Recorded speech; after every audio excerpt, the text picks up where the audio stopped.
Greetings, Asian and Pacific Islander American Fund Scholars and Gates Millennium Scholars and Alumni. I'd like to welcome you to the Asian and Pacific Islander American Leadership Skills Spotlight. My name is Penny Samaya, and I serve as Director of Life Skills at the University of Pittsburgh Athletic Department. In this presentation, I'll be focusing on building effective teams as a leadership skill.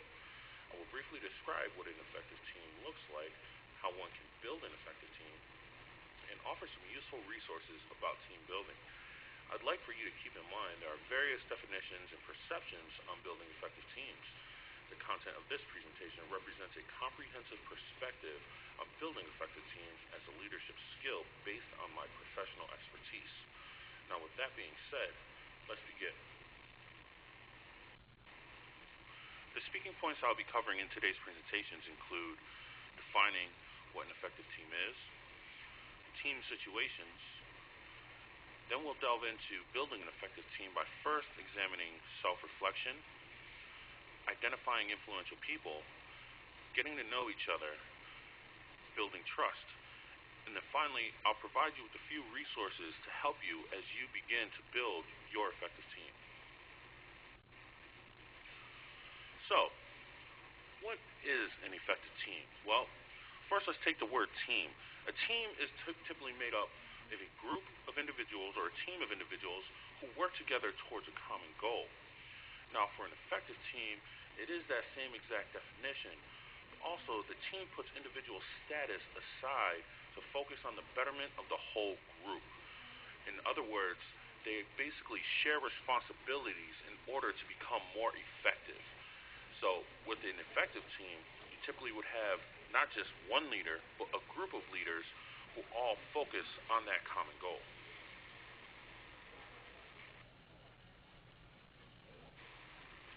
Here are some common areas where an effective team can help you achieve success. Class and group projects, within a student organization, on a sports team, and most importantly, in a work environment. In today's day and age, leadership is something that's very sought after by many corporations and many employers. Being able to work as an individual is great, but to really put you over the edge and separate you from the rest, working in a team environment can make you more valuable in a career setting. Going off the assumption that you are the individual that will be assembling this team, first, you would need to understand your own strengths. What are those qualities and characteristics that separate you from the rest? On the other side of the spectrum, you also need to understand your limitations. If you were to assemble a team that shared the same strengths and also your same limitations, then you can only go so far. But if you were to select or group individuals who have strengths that are your limitations and limitations that are your strengths, then you can proceed forward and get to your goals a lot faster. Next, you need to really do a self-assessment and ask yourself, are you willing to do what you ask of others? One thing that most teams or teammates typically would not favor is someone who is hypocritical. So if you are going to ask somebody something, you need to first ask yourself, are you willing to do the same? As mentioned earlier, an effective team is made up of a group of individuals who are also leaders. I take the definition of leadership from John C. Maxwell as leaders are influential or are people of influence. Now, being able to identify these people who are influential, you are able to see those that others will follow or listen to. Having a group of these leaders or a group of leaders as your effective team will help you in the splitting and sharing of responsibilities. That way, all of the burden of the responsibilities does not have to fall onto your shoulders. So you've identified people of influence. You think it's time to get going, start planning, and start moving. Well, before you do that, there are a couple more steps. For example, getting to know each other. Before you can ask someone to do something, you need to know who they are. This is where team chemistry and team building comes into play, where something as informal or or something like a social gathering can help really build the chemistry of a team. I know from my own personal experiences of playing Division I football, team chemistry was vital to the success of the teams I played on, as we were friends both on the field and off the field. That's something that can help with the success of any team in any environment. Also, you need to, again, recognize what people's strengths and limitations are. This will be very helpful in the process of sending out responsibilities or assigning people to specific tasks. Make sure that you get an opportunity to get before you can move on as a team and begin laying out the groundworks for your objectives and your goals.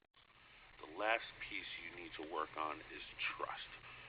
Trust is important in all relationships. It's that vital characteristic or that trait that allows an effective team to be truly successful. You can also get a lot more work done.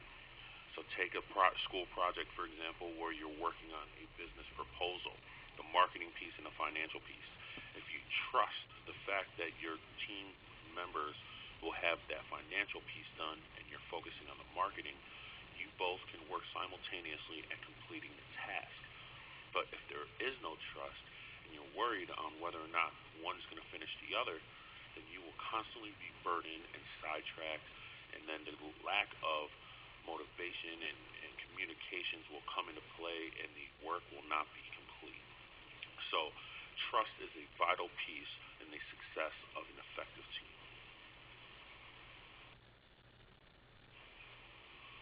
So what are some resources you can go to in order to help you in developing an effective team? Well, first, there is an assessment out there called DISC. The DISC Behavioral Assessment. It's an assessment designed to help you recognize what your behavioral characteristics and traits are, as well as those you work with. This is a great assessment where you can really identify what type of behaviors you have in certain scenarios and other individuals as well. Also, your student services. Look to your current school to see what student services are available, whether or not they have leadership workshops where you can get leadership training and everything from conflict resolutions to team chemistry and communication skills. Also, look for trust exercises within your student services. There are great workshops, great programs designed to help you with building trust on a team as well as in small groups and student organizations. I hope you enjoyed the presentation. If you do have any questions, you can definitely contact me via email at psemaia@gmail.com. Thank you.